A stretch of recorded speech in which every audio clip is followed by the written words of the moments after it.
welcome to edition 3 of Retired Life TV. This time we're making some changes and introducing a new feature, 2 Minute Britain, taking quick looks at many interesting and attractive locations around our beautiful country. This means that the third and final episode of our coach trip to Shanklin, Isle of Wight, will be in next week's show. So first this week, let's take a 2-minute trip to Monmouth. What a beautiful little town. Welcome to the little town of Monmouth, just 2 miles inside Wales, and a good example of what a small market town should look like. The town has got a lot of history, from its origins as the site of a Roman fort and the Norman castle built here after 1067.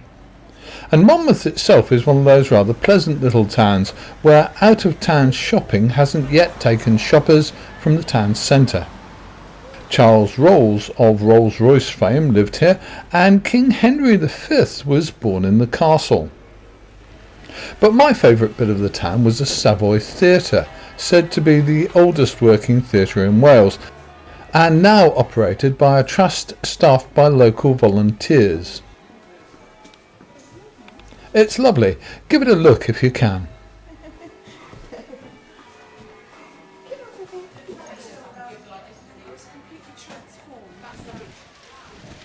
Another of those odd benefits of strolling round on a Saturday is coming across events like this. Everybody stopped to watch.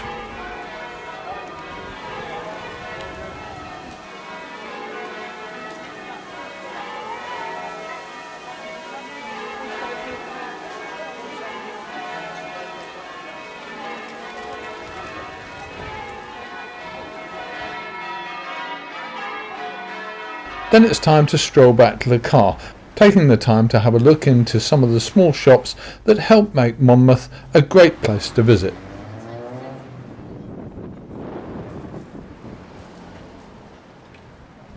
Finally, just a couple of miles out of town, an ideal place for a stop and a breath of really fresh country air.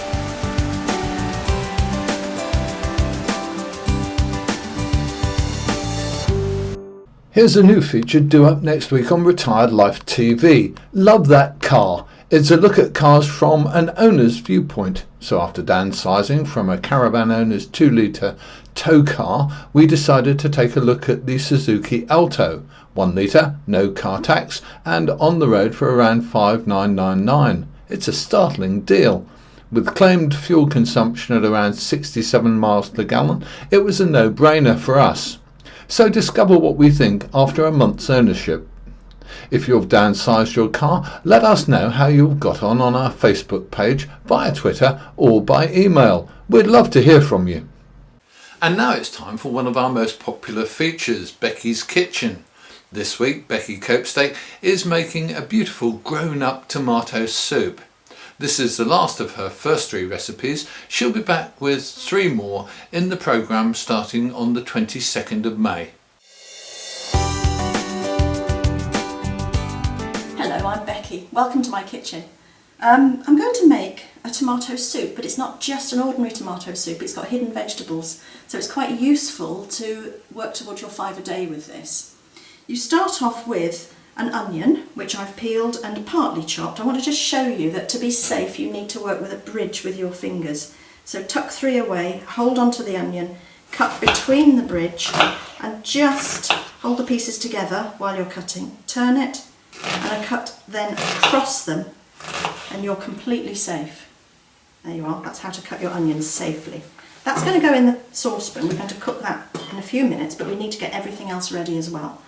So I've roughly chopped a potato, I've got a pepper. The safest and easiest way to avoid the seeds in your pepper is to simply cut down the sides, and you can see I've got 3 there which I don't want, I'll get rid of those.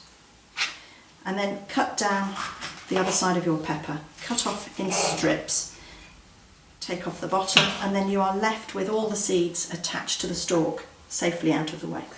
This just needs to be roughly chopped, so hold on to it. Getting through the skin is sometimes an issue, so use the point of your knife, dig in, roughly chopped pepper, and then across there, and the bottom piece, just again roughly chopped. So that's ready. Now the next thing we need is a grated carrot. You can just cut it into small pieces, but if you grate it, it cooks much more quickly. So I haven't taken the end off because it gives me something to hold on to, and I'm going to put that in the compost. Go down as far as you can towards the end of the carrot. There you are, that's about as far as I can go. So that's going in the compost bucket.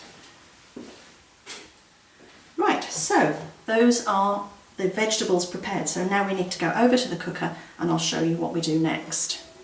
Now, we've got our onion in our pan. I'm going to add a tablespoon of olive oil. I'm just going to gently fry that for a couple of minutes. So, not much happening at the moment, but that's going to soften. I want it to just get soft. I don't want it to get brown because browned onions do have a bitter flavour. We don't want that. So we're going to just soften our onions before we add the other vegetables.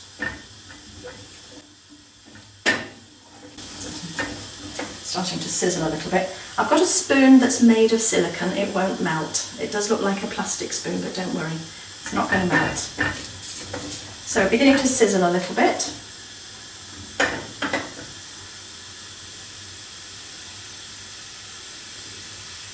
You can just about hear it, I think.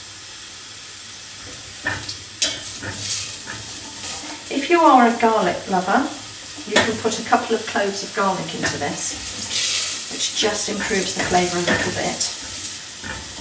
But this is a much more grown-up tomato soup than certainly you find I can. So, softened onions. Now, you see they're just beginning to turn a little bit yellow, sizzling quite nicely. And to that now we add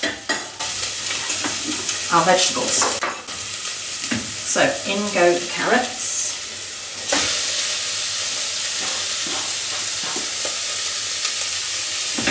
in go potato, pepper, and we need to stir.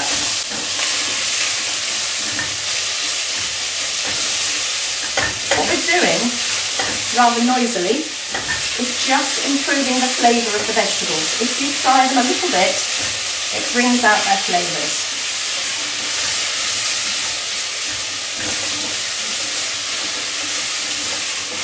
You do need to keep it moving though, because the carrot will stick. So at this stage, we're now going to just turn it down a little bit. We're going to add 500 mils of cold water, so listen for the sizzle. There we are, that's better. We're going to add 350 grams of Italian chopped tomatoes.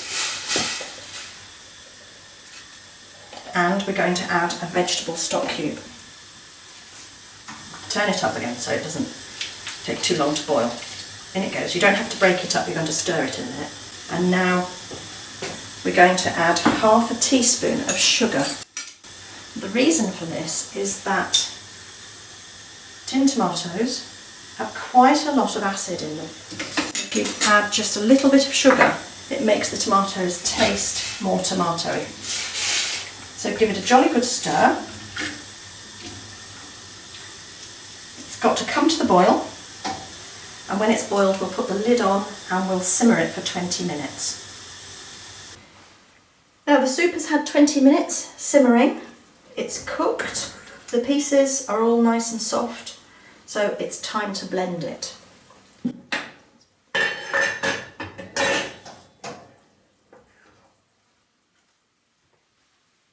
Now we're going to blend this until all the lumps have gone, but do remember to keep the stick blender in the soup. Don't lift it out, it will spray you with hot soup.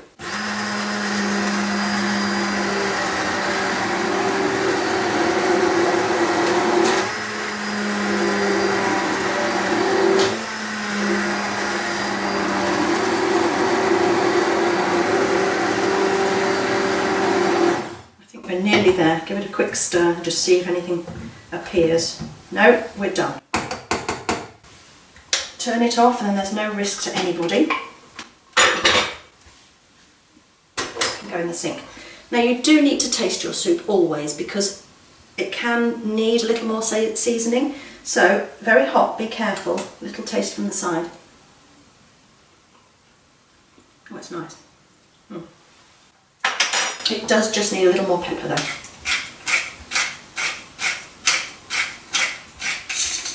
So, it's ready to serve. But if you've got more than you need, the best way to preserve it is to pour it into a jug, and then you can use one of these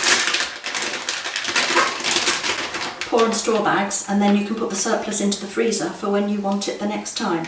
So that's avoiding any wastage if you've made more than you need today. So those are called pour and straw bags.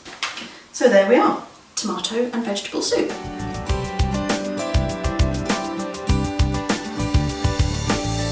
And that completes this edition of Retired Life TV. Next week we'll be back with the third part of our coach trip to Shanklin on the Isle of Wight, and we'll have that review of the Suzuki Alto. There'll be more besides, so see you soon.